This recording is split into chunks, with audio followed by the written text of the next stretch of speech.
4 years. That's how long it took to make this, this, and this.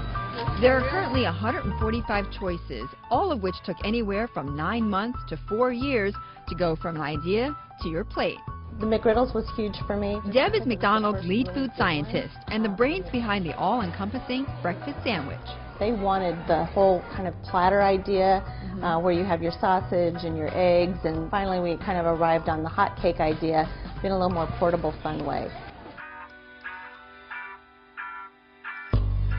Getting an item on Mickey D's menu is no easy feat. How do you know when you've got a new product whether or not you're going to be able to bring that up into, let's say, the top 5? It's hard to say what's going to be that very next Big Mac, and it's not until we get it out into the restaurants and we see how it resonates with our consumers over time. There are 40 members of McDonald's menu innovation team that consist of chefs, dietitians, scientists, and marketing specialists. People who spend their days conceptualizing and executing new menu items like the now famous smoothie. What you do is you push the blueberry pomegranate smoothie button, and then you get to pick the size, and it automatically starts making the smoothie. So altogether it's about 30 seconds from the time you start it, pull the cup, and pour it.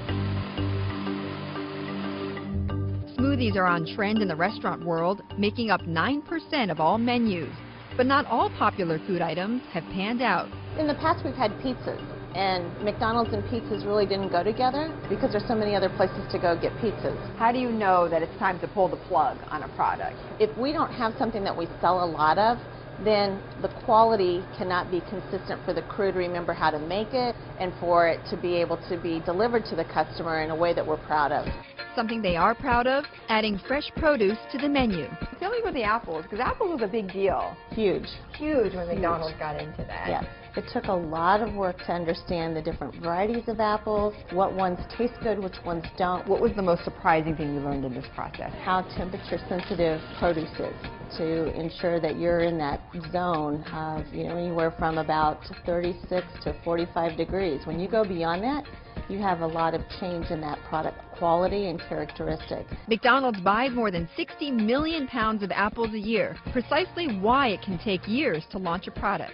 When McDonald's rolled out their wild berry smoothie, it took an extra year because they would have had to purchase 30% of the entire supply of blackberries in the U.S.